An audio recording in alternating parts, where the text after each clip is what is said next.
Democrats are not just running to win the midterms this fall. They're planning how to wield their power once they've won to rein in President Trump's unprecedented corruption while in office. The Democratic Congressman Jason Crow was on this network today and gave us a preview.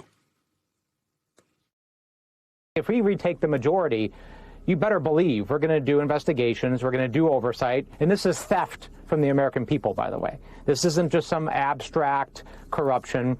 This is stealing money from Americans' pockets at the same time as they can't pay their rent and their mortgage and buy groceries.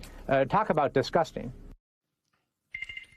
Now, previously, America relied on presidents who respected established norms around their conduct in office, as well as perceived conflicts of interest. The question now is how to build a more corruption-proof government. Joining me now is Robert Reich. He's a former Secretary of Labor under Bill Clinton. He's currently a professor of public policy at the University of California, Berkeley. Robert, good to see you again.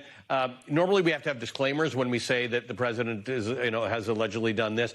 You wrote a disclaimer in your Substack today. You said Donald Trump has no conflicts of interest. He has only one interest, and he's not at all conflicted about it.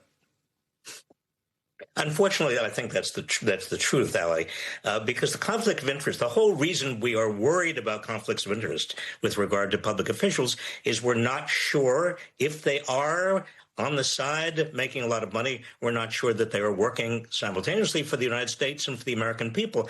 I think Donald Trump, though, goes way beyond that. Donald Trump is working for Donald Trump. Right. Maybe his side business is the American people and the United States, but his real business is and has always been his wealth and his power and vengeance against anybody who has tried to interfere with his wealth and power. It's cute but stupid that when Donald Trump was asked by a reporter about his remarkable income in 2025, and he said, stock market like everybody else. That's BS. We could all be in the stock market. Nobody would have made as much money as Donald Trump. Absolutely. I mean, what you look at, just in terms of the stock trades that were revealed, in that report, in the disclosure report, you see that there were major trades done by Donald Trump or by his representatives on the day before Donald Trump made major announcements, such as the announcements about tariffs. And when he said he was going to withdraw the tariffs, the next day, this S&P goes kablooey. It increases 10%. The biggest increase in S&P in one day in a long time. Well, Donald Trump rode that stock market now in ways nobody can do that. Nobody else. Yes, correct. In America, we're all the victim of someone else. Elizabeth Warren released a statement today, which is, I can't even believe I'm reading this, but I'm going to read it. She said, the crypto legislation heading to the Senate floor must prevent the president, vice president, senior administration officials, members of Congress, and their families from profiting off the crypto industry. If it does not, it will only supercharge Donald Trump's brazen crypto corruption. It's 2026. We should actually have legislation around cryptocurrency, and we should be thinking about it. We should be world leaders in this. But we're actually worried about this. We're worried about the fact that the legislation needs to include the fact that the president and his kin can't profit off of it. I mean, this is where we are, Robert. We're in the sewer of regulation. We're not at the heights of it. We're in the sewer of regulation. That's exactly what we are, Ali. And the question, when I see legislation like this, we have specific legislation. We've got to make sure that Donald Trump's hands are tied. The sad reality is that we're not dealing with the big problems of America. Yes. I mean, even crypto is nobody should be investing in crypto. Crypto is there's no redeeming social value to crypto. Crypto is basically for hiding money. And that's what we ought to be worrying about. We ought to make crypto, at the very least, under securities laws. We ought to treat it as a security so people can't lose all of their money on crypto. But instead of that, we're worrying about Donald Trump making even more money on crypto, which we should be worrying about.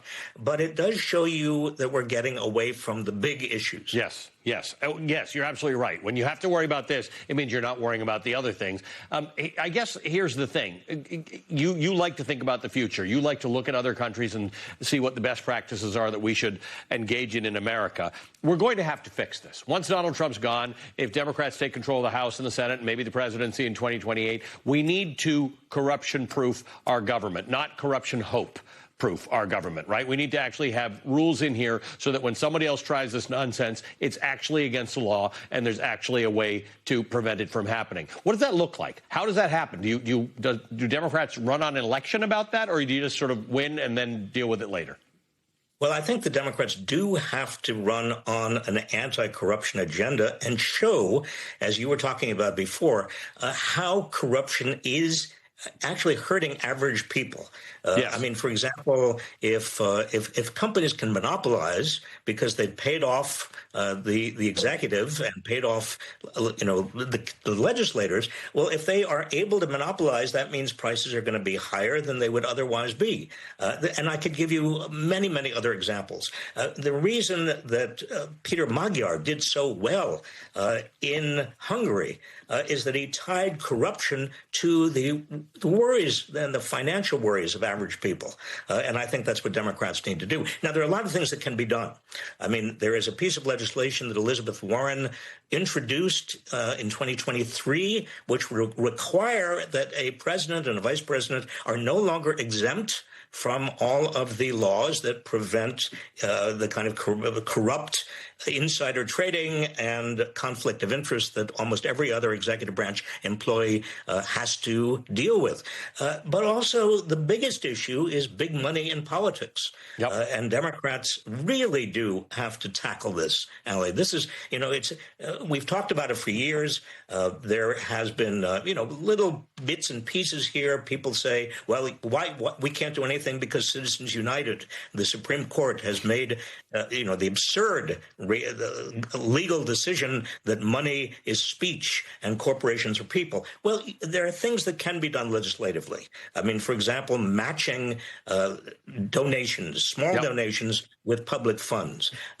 And also there are states that can, right now it's on the ballot in Montana and let's see, I think another state, Hawaii, has also done this. And that is, you basically say corporations in this state are not allowed to. They are not authorized to make campaign funding decisions. Lots of other countries in the world have got, 3 or 4 or 5 simple rules that eliminate all of these types of problems that we've got in campaign finance in America. Bob, we enjoy talking to you. As always, thanks for being with us. Robert Reich is the former United States Labor Secretary and professor of public policy at UC Berkeley. He's got a lot of ideas about how we fix things once we're out of this crisis.